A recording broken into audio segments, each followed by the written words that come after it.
Let's say it's a hypothetical question a little, but you were to decide how to solve this problem, and let's say your constituents are similar to what Trump has. They think it is a problem.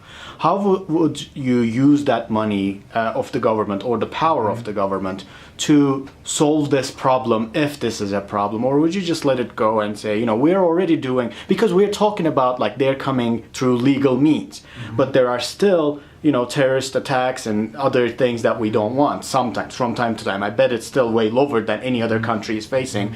But are they like within acceptable limits, or will we be satisfied when we hit zero in a century? That's an impossible goal. I mean, nobody can hit that. Yes. There's a couple of things that I would do if I had that kind of power and authority. Is number one is that you need to actually listen and talk to the people who are already doing the quote-unquote vetting of immigrants, who are already engaged in that process that was put in place in the Obama administration and is arguably already pretty extreme.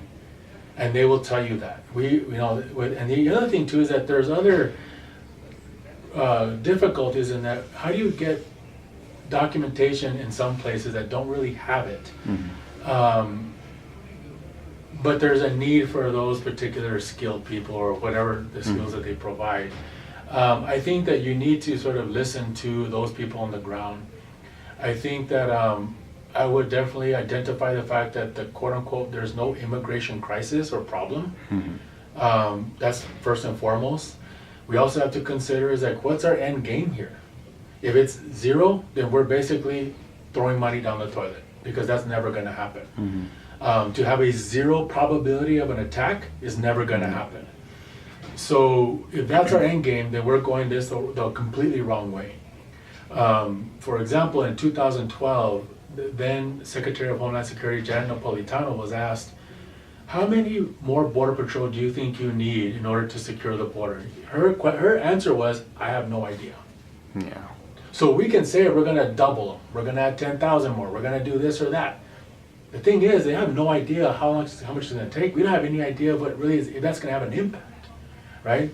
Because what we really also need is that we have an immigration legal system that is hugely and grossly understaffed. You don't have enough immigration judges to hold these hearings, these immigration and deportation hearings. You don't have enough immigration lawyers. So you have an infrastructure that is completely inept to handle this process, because essentially what we're doing is that when you have a quote-unquote illegal immigrant or an immigrant who's entered illegally, they're only that because the United States said they were. Yeah. They don't come in like that. That's just what we said, our laws. So therefore our laws and our court systems have to supply that justification. We don't have enough of that. So that's why the backlog, and that's why many of these people are told, you know what, go home. We don't see, I mean, we looked at whatever record you have.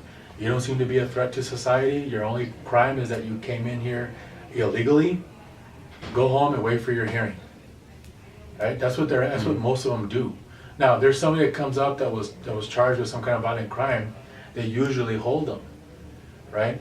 But you have to understand is that then it becomes a legal issue of like, how long are you going to hold them? Where are you going to hold them? These quote-unquote detention centers are modeled after prisons. Their first illegal entry is a misdemeanor. It's not until they come in after that again and again that it becomes a quote-unquote felony, and that's only been since 1990s. Or maybe it was Bush. Either way, it hasn't been that long that we made it a felony on your second or third illegal crossing.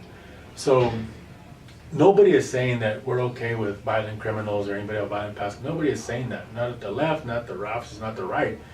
But I think that we have to understand that the vast majority of those coming in are the same ones that came in through Ellis Island that this country likes to laud and just, you know, romanticize. Same people. Yeah. Right?